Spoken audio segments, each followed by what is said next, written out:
We're going to do Chardonnay and Howl today. We're going to start with Chardonnay.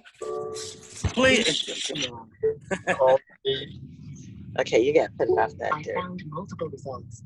Please save them. Hold on. Everybody, mute. If you mute yourself, then we can hear each other a little better till we get to questions and answers. Okay. So the mute button is on the bottom left. Yes, mute's over on the bottom left of your screen if you want to mute. So we're going to start out talking about Chardonnay, that green skin grape variety that really everybody seems to have a love-hate relationship with. You either really like it or you don't like it, and for different reasons. But it's still the most popular grape variety in the US and the most widely planted white wine grape worldwide. And that's because it grows very easily in a lot of different climates, almost anywhere. Its ancestral home is Burgundy, France, as you might imagine. And there it's known as the white Burgundy. And actually what I found out was it's a progeny of Pinot Noir and a lesser known grape called Douai Blanc. I hope I'm pronouncing that correctly for all of you who understand French better than I do. So it comes from that area, and we began planting it in 1999 when we first got a small summer home here in Napa. And at that time, I couldn't drink reds. Reds would give me a lot of trouble with headaches, etc. And so when the soil was tested, and our friends who ran wineries said, then don't plant red, plant a varietal that your wife can drink because she's gonna want to drink it. So that's what we did. We started with a Chardonnay, and I'll let Randy take over and talk about our Chardonnay and the Chardonnay vineyards that we have right now. You want to start, Randy? Sure. It's hard to believe that it's been 20 years since we planted that first vineyard. It was only an acre, and we had just come back from Burgundy, and I was intrigued by a couple of things. Almost everything in Burgundy was what they call close row planted, whereas there was very little of that going on in California and even in Napa. Opus One was actually a real pioneer in that regard, planting the vines closer together. Obviously, it's a more economic and efficient use of the space, but it also contributes to the grape quality. I think when the grapes are closer together, the roots in particular struggle with each other, and stressed vines often produce less yield but more concentrated flavors. And so in any event, we were interested in that, and there was also a new Dijon clone that at the time people were talking about, clone 96. And so we decided to give it a whirl and plant this little space. I approached a fellow named Randy Lewis, who had been a client of mine back in my former life when I was a trial lawyer, and he was an IndyCar driver of all things. I represented him whenever he would crash too many cars or whatever it was and have a falling out with his sponsors. But he had become a quite famous winemaker with Lewis Cellars here in Napa. So I approached him and prevailed upon our friendship and asked if he would be interested in the fruit. He took the fruit sight unseen, again, I think because of friendship, but then got this stratospheric score with the wine the very first harvest. And so I remember sitting with Chris and saying, this isn't very hard. What's the big deal here? You just put it in the ground in Napa and you get world-class fruit. Well, obviously that was a little bit simplistic. We, flushed with that success, we bought a much larger vineyard, and we learned that it actually is hard. It took us actually several years to get that vineyard turned around the way we wanted it to. But staying with the Chardonnay, I've been selling Chardonnay to Randy Lewis for, 20 years. For those of you that don't know of the Lewis reputation, a couple of years ago, the Wine Spectator chose one of the Lewis Cellars wines as the #1 wine in the world. So he has chops, he's got skills. And again, prevailing on our friendship, he asked me to plant more Chardonnay for him. And I told him I'll do it, but only if you make some Chardonnay 100% from our fruit for my label. Not a lot, but enough. And so he said, well, how are we going to decide who gets what barrels? It's going to come right out of my reserve Chardonnay. And I know how competitive he is as a former driver. And so I said, well, we'll arm wrestle for it. It'll be fun. And so he said, that sounds great. I'll do it. And we shook hands, and we've been doing it ever since. Again, we make very limited bottling of this Chardonnay, only about 100 cases. Sometimes it varies, might be 150, might be 200, but somewhere in that range. And so it might be worth, does some of you have some Chardonnay? And if so, have it in your glass? We do. I'll give you a little bit more time to, if you do. Let me talk a little bit about the Chardonnay grape, what I've learned about it, and the style that we're making. And then we'll taste the wine, and we'll talk about this particular wine. Chardonnay, I've learned over the years, is one of the more malleable grapes, I guess I would call it. It's, you can influence it in the winery significantly in several ways, but the two most prominent are whether or not you introduce any new oak barrels to the grapes, and whether or not you go through what's called a secondary fermentation or a malolactic fermentation. And we'll talk about that a little more in a second. But for those of you that drink and like Chablis, Chablis is generally 100% Chardonnay or very close. Chablis is generally unoaked. I mean, there might be 5% new oak introduced to Chablis, whereas that's what some people have come to call the, quote, California style. The introduction of oak, we think, really brings something to the party. And so it's an important decision whether or not you're going to use new French oak barrels, and if so, what percentage. And then secondly, malolactic fermentation sounds technical, but it's actually simple. It's the conversion of malic acid to lactic acid. Malic acid is the acid that you get from, kind of produces a citrusy tang, might be kind of green apple-y flavors. Whereas lactic acid is, that's the acid that you find in cream and butter. And so I think actually lactic is the Latin word for milk, and malic is the Latin word for apple, but I might be wrong about that. But anyway, that's the whole concept. If you take it through the secondary fermentation, those of you that are familiar with Chardonnays that have a certain buttery quality or creaminess to them, that's largely because the winemakers decided to put it through some percentage of malolactic fermentation.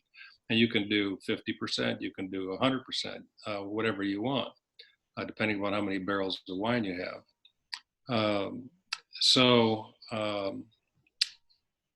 We decided we wanted to make the style of Chardonnay that we like to drink, which is, for those of you that have it in your glass, you'll know when I say this: big, round, creamy. It has a nice kind of buttery quality to it. And so that creamy butteriness comes from malolactic fermentation. What you're drinking is a chard that is 100% malolactic fermentation.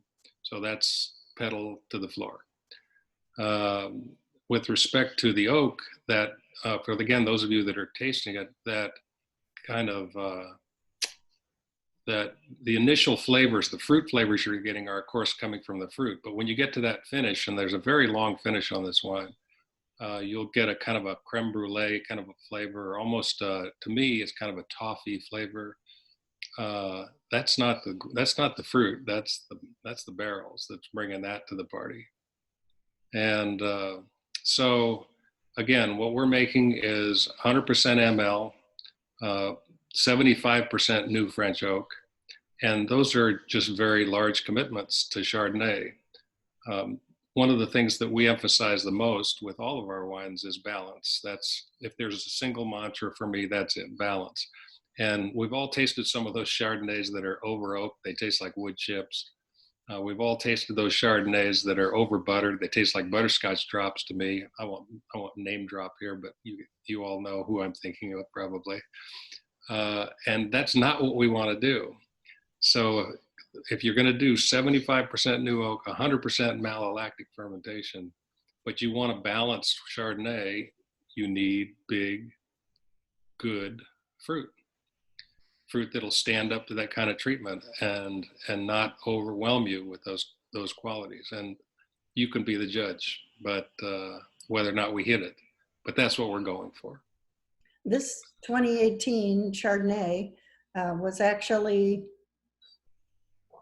picked the harvest before, and we blended it in August and then bottled it in October. Normally this wine we release when we do a harvest party in October, along with the Howl at that time. But because of last year's conditions, we didn't do that. We did a virtual party, so we did talk about it there. But this comes from a blending session that Randy and I usually have with Randy Lewis and his winemaker as well, where we take different percentages of our grapes from different plots or lots across our vineyards, and then we blend them together in like a chemistry exercise to see which ones we like going together. And then we bottle it 6 weeks later, and then usually 6 to 8 weeks after that, we open it and taste it and start to release it. So it doesn't sit in the bottle as long as some of the reds do before we release it. So we have 2 clones of Chardonnay. We still have that Dijon clone we started with, 96, which has become very popular here in the Valley. And then we also got some cuttings from a guy named Lee Hudson. Some of you may know Hudson Vineyards. And he had we wanted some Wente heritage clones, which are sometimes hard to come by. And we planted some of that as well. When Chris and I blend every year, the 2 major considerations are which barrels does the fruit come from and which clone. And if you were all with us, I think you'd be very surprised at how the marked difference in the combinations make just with those 2 essential variables. One of the interesting things I found when I was doing some research on it was that, and he was talking about, this relates to the Dijon clone, is that David Adelsheim, I think that's how he pronounces it, or Adelsheim, the founder of Adelsheim Vineyard in Oregon's Willamette Valley, actually interned in Burgundy in 1974 and noticed that the Chardonnay ripened at about the same time as the Pinot. And so he worked to bring some of those Chardonnay clones back to the US, and that's how they kind of became known as Dijon clones. So it was from his time in France. So that was one of the things I found interesting to learn about on the clones. You want to talk a little bit more about clones, Randy? No, other than that, the Wente clone, I mean, the Wente clone has been around since, I think, 1912 or something like that. And the Wente family in the Livermore Valley actually was responsible for 4 or 5 generations ago for bringing it here. It's by far the most commonly planted Chardonnay clone in the United States. But there are lots of variants of it that have evolved over the years. And like I say, some of the oldest ones are what they call heritage clones. And that's what we were fortunate enough to have. So if you have some Chardonnay in your glass, if you're lucky enough to be one of those people, give it a swirl and give it a smell.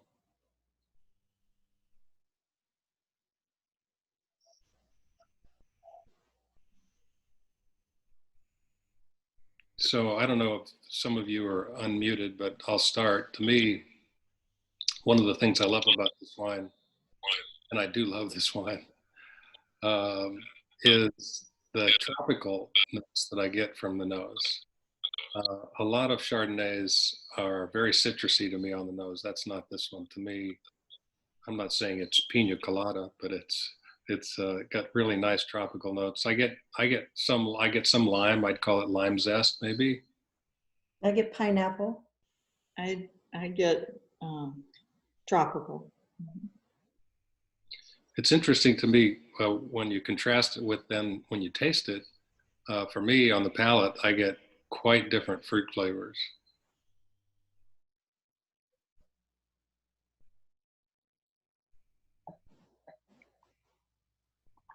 To me, it's like I don't know if those of you that like Bosc pears, I love them, but it has a very ripe pear quality to it. And I also get some kind of nectarine, maybe white nectarine, but very pronounced fruit flavors that are different than the nose. Jump in if you got some. Tell us what you taste. On the left of your screen, you can mute and unmute yourself over in the bottom. Again, another quality that I like about the wine is that it is very viscous, has a really nice texture. And so that, among other things, that produces a really long finish. And that's when I love that, what I'm calling creme brulee, that kind of burnt caramel flavor. It has a real nice kind of vanilla on the finish. Sometimes toasted marshmallow. Don't all those flavors, though, vanilla, creme brulee, come from the oak? Yeah, so thank you, France, for those wonderful barrels. I never used to like Chardonnay because I think it was too dry for my taste. But this is very good. I used to give away my Chardonnay shipments you send to friends who like the whites most of the time. But I think I'll start keeping them for myself. Good. We're happy to hear that. Anybody else have a feeling about how it tastes to them? This is Steve. I'm not a great connoisseur of this or a student of this, but I like the idea of there's almost a cutie taste in there, as in Cutie the fruit or Cutie the little tangerine kind of taste. And I think I like it. I think that was a good analogy. It's very smooth. I have a question. If this is 2018, can we just freely drink this? Or is it supposed to be sat down somewhere or laid down somewhere? Just go for it? You can drink it right now. Yep. Because I'm glad I bought more than one bottle because I was drinking it last week on the Wine Wednesday, and I drank the whole bottle. So I had to open my new tasting one for today. But it's wonderful. I like it. As I said before last week, I was family's been sort of a Kistler fan, but this, as you said at the beginning, some people like it, some people don't for Chardonnays. But if they're good, they're special. This is very special. I like it. Very drinkable. So anyway, from a non-expert at this, I'll go back to mute and stay out of it. No, you're an expert for your own palate. That's the most important thing. I love when I pour this at the winery for people. Maybe you wouldn't be surprised, but there are a lot of people who have strong opinions about Chardonnay because it's out there, and people will say, "Oh no, I know I don't like Chardonnay," and you almost have to cajole them, and it would really just try it. This may not be your normal Chardonnay experience. And I've had several people make the remark to me, I'm not sure I quite understand it, but they say, oh, this to me is like a cab lover's Chardonnay. And I think what they mean by that is that it's bigger and richer. I think that's what they mean, than a lot of the conventional Chardonnays that are out there. But this is, because of the way we approach it, this is not an inexpensive wine, but especially for Chardonnay. But that's what it takes to produce this wine, actually, and also, of course, to have the assistance of such an exceptional winemaker. Yeah, I think there's a broad spectrum of a flavor profile for Chardonnays, and they can be mouthwatering, they can be high acid, or they can end up at another end being creamy, a little buttery, and more oak. And so a lot of times you'll hear people don't do any malolactic fermentation and put their Chardonnays into stainless steel tanks. And it's a totally different taste and a totally different experience. And that's why a lot of people say that there's a love-hate relationship with Chardonnay, because some people really like it that way and some people like it more creamy and buttery. I did read an article about someone, I thought it was very interesting. Someone said, Oh, absolutely. You can drink a very big, creamy Chardonnay with a steak. And I thought that's an interesting, I haven't tried that, but I do know that this is a great wine, cool on a summer beach. And it's also a really nice wine around the fire during the winter. So I drink it year round. Now, you said you were saying you had maybe between 100 or 200 cases. These two wines, the Howl and the Chardonnay, I'm taking to a dinner party tomorrow night since we have Sacramento is open again, sort of. So we could have a dinner party with 10 people. Other than the wineries in Napa, that's the only thing open, I think, in the whole world. But so I'm taking these. So if it's a hit, people still buy this, right? Absolutely. They're both new releases on the website. Yep. They're brand new releases. All right. All right. We do have some left of the older vintages, the 2016 and 2017, which are still drinking absolutely beautifully. So you can, it's a kind of a myth that you can't lay down a Chardonnay for a long time. We've had some in our cellar for as long as 5 to 8 years, and they are still very yummy. Oh yeah, you can tell Chardonnay's you can't lay Chardonnay down generally for 30, 40 years, but these Chardonnays that we're making, they'll be delicious for a decade. They may taste a little bit more ripe as they get older. Sometimes they take on a little deeper gold color as they age more. But whether it's the 2015, 16, 17, 18, you're right in the wheelhouse anytime. I think I just saw our niece and nephew, the Crutchfields, were showing us they're sitting in their wine cellar, I believe. And they were showing us the number of years they have of the Chardonnay. That's all of them right there. Wow. And how old, what's the oldest bottle, Chris? 2010. 2002. Wow. Did you say 2 or 10? 10. 10. Oh, 10. I was going to say 2. That's pretty. Yeah. Hey, I want to be there when you crack that one. Right. Yeah. 2010 was your first, if I'm not mistaken. No. And then right over there goes all the way back to 2008 on the peanuts. Well, 2010 is the first year that we kind of transitioned to a different place with Randy Lewis in the production. So, Yeah, well, we let's, in 2001, but we only sat in our garage with the bottles between our legs, putting paper labels on there. And we didn't sell it at that time, but we did drink it. And it was just about, 25 cases at the time. But yeah, I discovered that drinking and labeling at the same time isn't a great idea. Actually, the labels were kind of on diagonally. And so, a minute ago, I was mentioning the skill of Randy Lewis. As it turns out, we're fortunate enough to have on this call someone who, in my opinion, has unsurpassed skills at winemaking. I'm going to embarrass her. We are so fortunate to have not just a rising star, but I think there's not another winemaker in the entire Napa Valley who would be better suited to what we're trying to accomplish. And she's focused on our red wines right now, although you never know, she may end up making Chardonnay for us pretty soon. But right now we want her to focus on the red wines because that's by far the bulk of the portfolio. And those of you that have been on these calls before know who I'm talking about now. You can see Victoria, I assume, on your screen. But why don't we segue into the Howl, because the Howl is not only an interesting story, to me at least, but it was entirely Victoria's brainchild. So Victoria, take it away. Thanks to everyone who showed up for the tasting today. So the Howl is a blend that we came up with in 2013, I believe was the first vintage.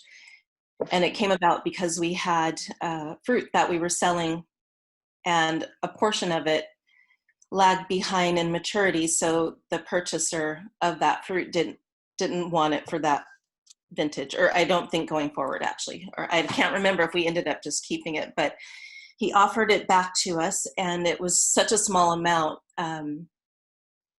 that it wouldn't have been really worth making. So I asked Randy, I said, what about, doing a co-fermentation with Cabernet? And I had already picked my Cabernet and we were also selling Cabernet to another winery at that time. So they hadn't picked, and we ended up picking a little bit, and we picked enough so that we would have 1 ton to ferment. So at that time, it was proportioned as 65% Syrah to 35% Cabernet. So I made the wine, put it in barrel, and I think I had 2 barrels. And I just kind of left it alone and just managed the other wines and, you know, did all the treatments that needed to be done, but just left it alone. And one day I'm up at the caves and Randy's like, oh my gosh, have you tasted this wine? It's so good. Couldn't keep them out of the barrels. So that's kind of how we went forward with making this wine, because they really enjoyed it. They liked it so much. And it was very easy drinking early on. So 2014 going forward, we decided to include a little bit Merlot, which it's never more than 5%, but we do try different blends, and 5% we figure it's like the maximum we can have in that wine before changing it, because the Syrah has a lot of like dark fruit, blue, black fruits, and the Merlot kind of just took away from that, but really helped the palate. So we've been doing this wine since 2013. We started out very small, and now we're up to probably 100 cases in production, where we only offered it to the lab initially. And it comes from the same vineyard that the Chardonnay, the Pinot, that was the first year I took on the Pinot as well, and one of the cabs. Yeah, those are the 4 varieties there.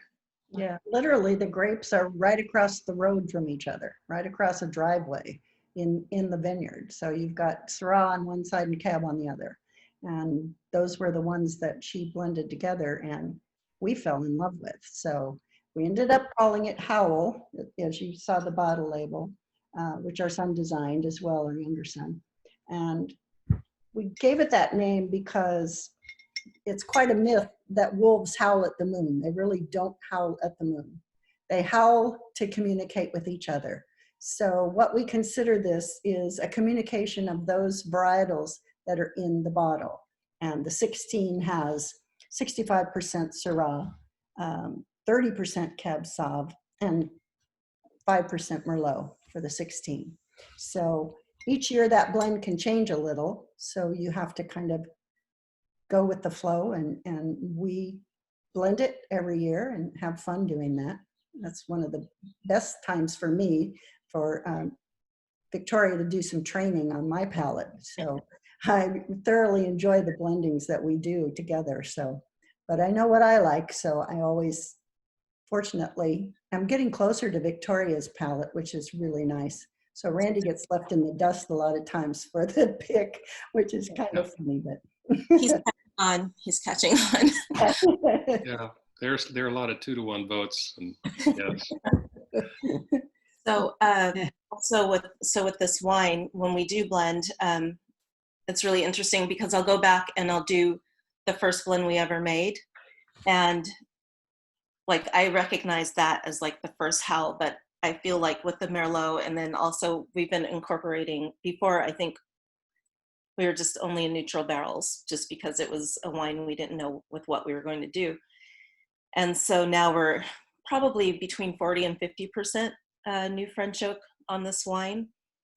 And so now it's becoming more, I think it's very fruity still, but it's becoming more complex, more layers to it rather than just, you know, nice jammy fruit, not fruit bomb, but it was just blackberries and blueberries and dark cherries, and now we've just been able to add something more to it.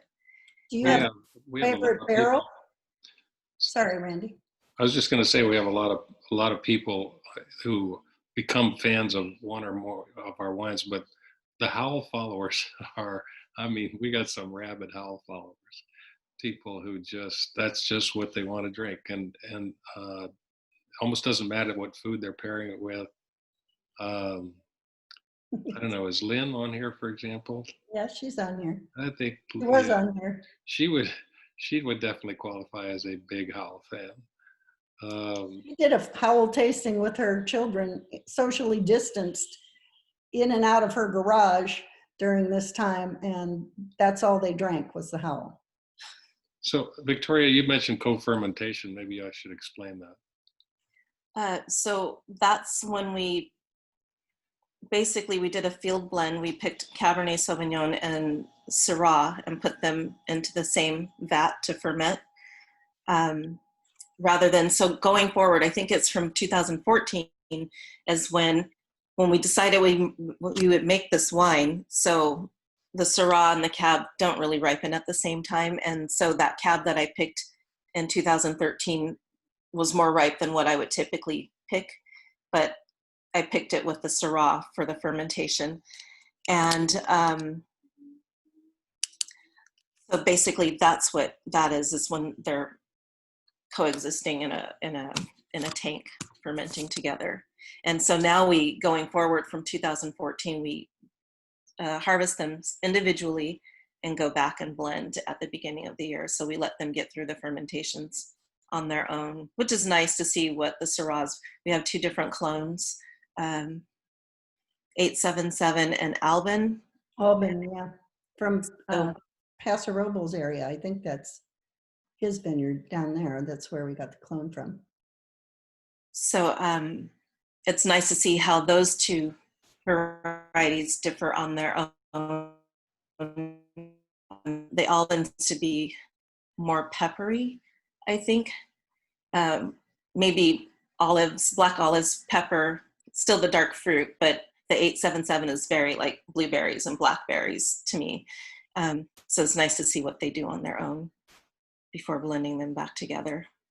Do you have a preference for type of barrel you like for this particular blend or the blends? Well, when I first started, I believe I was using Burgundy barrels. And so I still use like maybe half, 50% will be in a Burgundy barrel versus a Bordeaux barrel. So I haven't really decided. I was learning it, and I still feel like I'm learning it. There's a barrel that Baron produces, and it's a Burgundy style, and they mix the forest. So I have different staves from 2 different forests that are combined. That it's kind of powerful, which is nice because we don't use very much new oak, but then it evens out, it mellows out, it turns into a beautiful impact that it's got on the wine, it softens up. What temperature would you drink it? I would say, I don't know, maybe 65. 65? Yeah. Okay, I like it. No, that's why I've got it. It's wonderful, very smooth. And storing it at like 60? I'd still would try to keep it around 55 to 60 probably. Okay. I don't know, the bottle that I pulled was from the cave, and I don't know what that temperature holds. Do you know, Chris, up at the cave, the wine fridge? I think it's about 60, I believe. Yeah. Actually, it came from the cave, and so the cave might have been a tad bit warmer. Yeah, I know our wine The Crutchfields don't have sweaters on. What are the Crutchfields wine cellar? They don't have sweaters on. What's the temperature of their wine cellar? Your children, your niece. 104 right outside today. That's outside, but what's the temperature in here? It's not exactly what it should be. We normally keep it at 57. It's 57. At 63, so it's perfect. I like it. It warmed up 2 degrees after we came in and turned the lights on and sitting in here.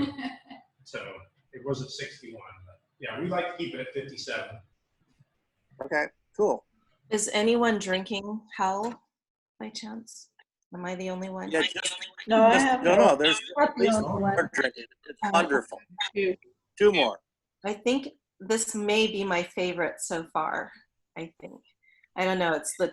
It's always a very drinkable wine early on, as I told you they were drinking from the barrel. But it's like just the fruit is just like overpower. It's like a lot of fruit. So you've got that going for it. The creamy texture, the tannins are like very fine grain. It's got good acidity to it still. And it doesn't have like that I don't know. I don't detect the oak in this wine necessarily. The fruit is still, even though we're at 50% here, the fruit is still like in your face. Somebody typed in a question. Can you see it? Yeah, I can see it. Give me a question in a minute. Are the percentages of the grapes always the same, or do they change each year? Which they do. They do change. We always have at least 65% Syrah. So it could be 68 to 70% Syrah, and then just lighter on the cab. Like I said, the Merlot probably stays the same, 5%. And then, so I think what fluctuates, it is between the Merlot, the Cabernet and the Syrah, but always a minimum of 65%. And then I think you might have answered this, but someone else, I think Bob Kane and his wife asked, do you still co-ferment the varietals, or do you blend after fermentation for the Howl? Blend after fermentation. Yeah. Why do you add the Merlot? Okay, if I'm truthful, the first time I tried it, may I tell the truth? I thought the alcohol was like a little much, and I knew that the Merlot was not. And so I was trying to lessen the impact of the alcohol I was feeling in the wine in the 2014. So that was why I initially added it. And then we decided we liked how it interacted with the blend. So we just started trying it out. And like I said, going back, I can still do the original proportions. And I'm like, yeah, this is truly Howl. This is what I remember when we first made it. And then when you go and you add Merlot and you're playing with, just like the percentages on the Syrah and the Cab side, it's become a little more complex.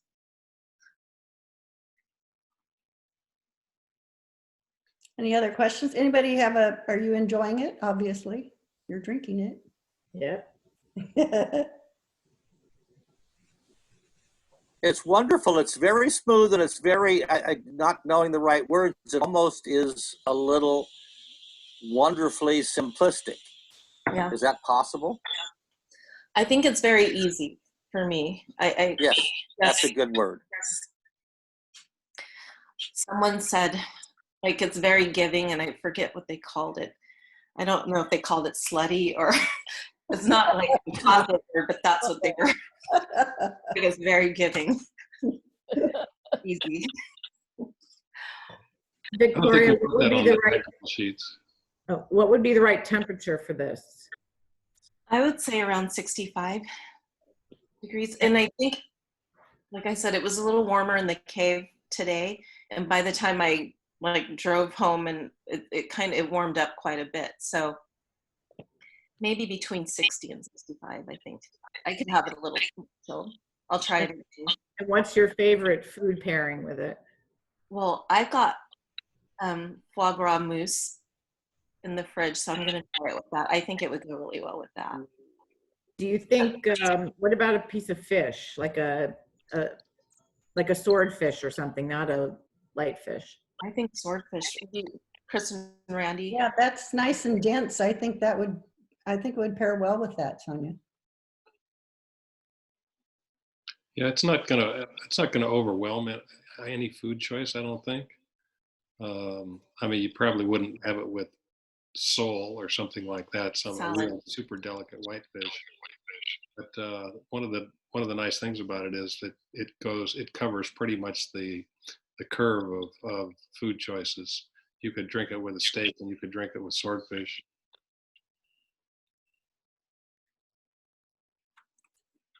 Well done. Pam, you have a question?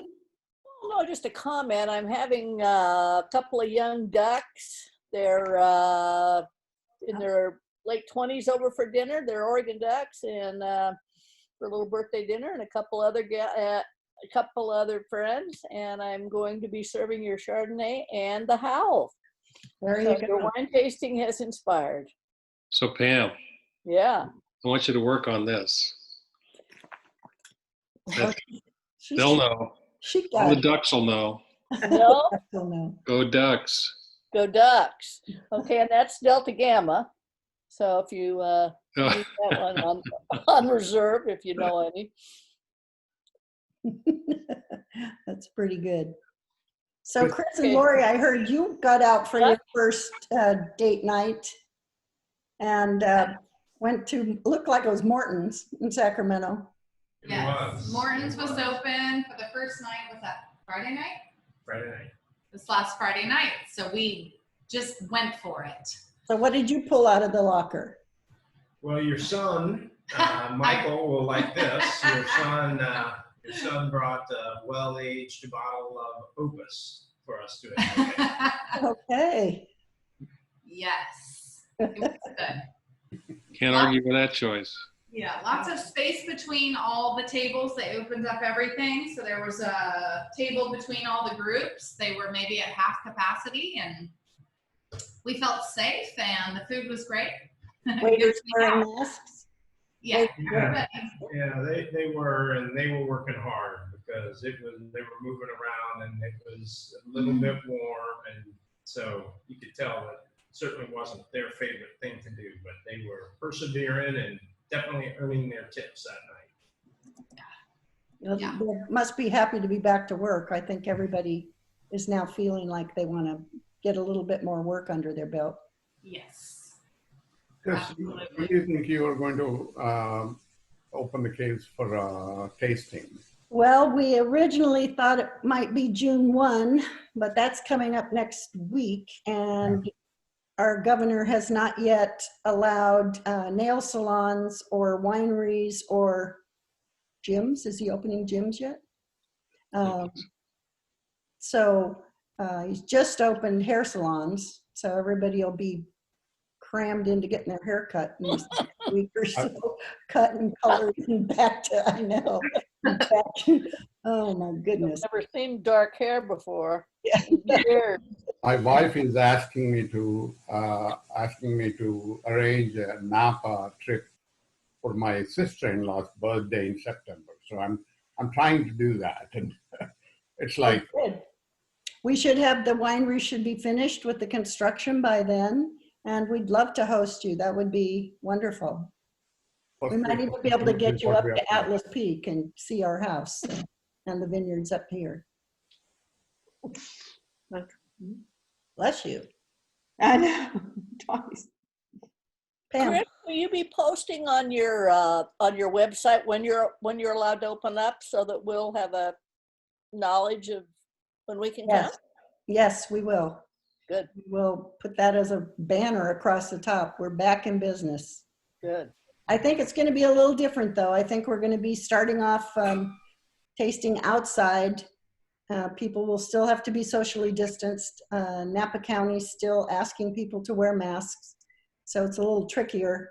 I did see one really cute mask made with a little flip for a straw, but I didn't think that would be such a fun idea. And then they were saying that we might not be able to use wine glasses. We might have to go back to plastic, which is kind of annoying to me because I don't think the wine tastes the same in plastic. Or they can put the wine out and with the glasses and let you do your own pouring as opposed to having someone in hospitality do the pouring. All those little details, along with the protocols for safety and cleanliness and cleaning and the restrooms, and I don't think we'll be taking people for tours inside the caves at the first, because I think that's too close quartered. But we will be tasting outside because that gives us a little bit more freedom to set up chairs and tables outside. And we have a lovely view from the front of the winery. So if we were allowed to open the back patio, we could do that as well. And that would be outdoors with another spectacular view over the Stag's Leap vineyards and the Stag's Leap appellation. So we're hopeful it's going to be soon, Doctor. It's going to be soon. Some of you may have heard me say this before, but when we finally complete this project, which has been underway for probably a decade, and we're very close to finishing it, it's really going to be stunning and it's really worth the visit. We're just now pouring the concrete floors for the formal tasting room and the banquet facility and caterer's kitchen. And once we get our final certificates of occupancy for that, then the county has promised that they'll allow us to take people out on the back patio where, again, a few of you may have seen this before, but where we're at 900 feet overlooking the valley and Stag's Leap. And it's going to be pretty special. Right now we're trying to get in position to have a grand opening or a grand reopening. Maybe late July. We'll see whether or not this virus cooperates. And then of course it's absolutely critical that we're ready for harvest by late August.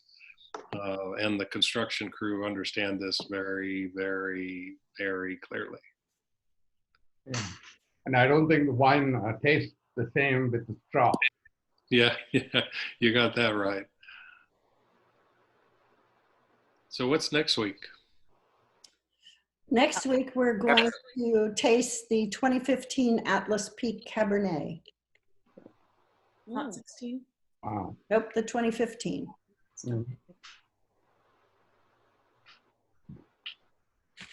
We'll be ready. You'll be We'll be ready. ready. Absolutely.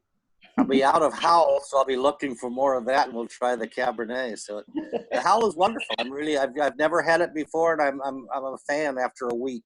So it's Well, great. I think, Stephen, you're going to be about to get a vertical of it. I hope so. Yeah, you ordered 14, 15, and 16, and it'll be coming. We just had to move some of the 14 back over to the fulfillment house, but you should be getting it this week. That's okay. I'm very patient and very flexible. So thank you. It's very, I very. would say it should be great. We just had the 15 Atlas Peak on Sunday. With Ryan and Marcy. It was very good. Excellent. Chris, can you put all your libraries on page you want us to buy? I would like to have some verticals if possible. Yes, we have verticals on the website. If you click down under Shop Our Store, there is a vertical section, and we have some Atlas Peak Cab on there, and some Pinot Noir, and also verticals of Howl too. So, and we'll move those on as the year progresses. So, as the years progress when we do them. But in one of the Atlas Peak verticals, I think that's the only way you can get one of those vintages. I'm not remembering which one it is. Maybe Randy or Victoria remembers, but you could only get one of those years or vintages of Atlas Peak Cabernet in a vertical because we're sold out of it by itself. So we just saved some to put in verticals. Does one have a paper label? I'm not sure. It could be. I'd have to look. But I'll check. We have a 2009 Cabernet. We'll have a few of 2009 Cabernets and 2011 Cabernet. The 2009 I think we're now sold out of it, Doctor, but I had a couple of club members who wanted it every single time. Yeah. You know, 2, 3, 6 bottles because they really liked that vintage. Quick question. How do you decide, like on the Howl label, to not put the vintage or the date on the front of the label? It's just Is that just a whim or? no, Pardon? it's just our preference. We put it on I like the back. Yeah. No, I saw it. I found it. I just was curious. It was just sometimes it's like the Chardonnay, it's there on the front, and the Howl, it's on the back. Just curious. Just to make it look cleaner, I think, because it was a different label. No, I like it. It's very simplistic and it looks wonderful. You did a good job. Yeah, 2011 was our last paper label and cab. Yeah. That was the white one. So, you know, people were asking about verticals, and the wine that we continually get so many requests for is the 2015 Napa Valley Cab, because that's the one that was on the decanter, and that was kind of the moonshot for us. And so what we're trying to do is, that wine is sold out. I mean, so sold out. But what we're trying to do is see whether or not we have just a little bit left for basically our personal stash, whether or not we could make available a flight of the 14, 15, and 16 Napa Valley cab. If we do that, that'll be, there'll be very few of those, and again, only Alpha and PAC members will even get notice of it. Yeah. So any other questions? Enjoying your wine still? I think I'm double fisted right now. Here we all are. Cheers. Well done. Cheers. Well, thank you for joining us again today. Yeah. I know it's, I hope it's warm and people are starting to cautiously reopen, and stay safe still and stay well. Thank you.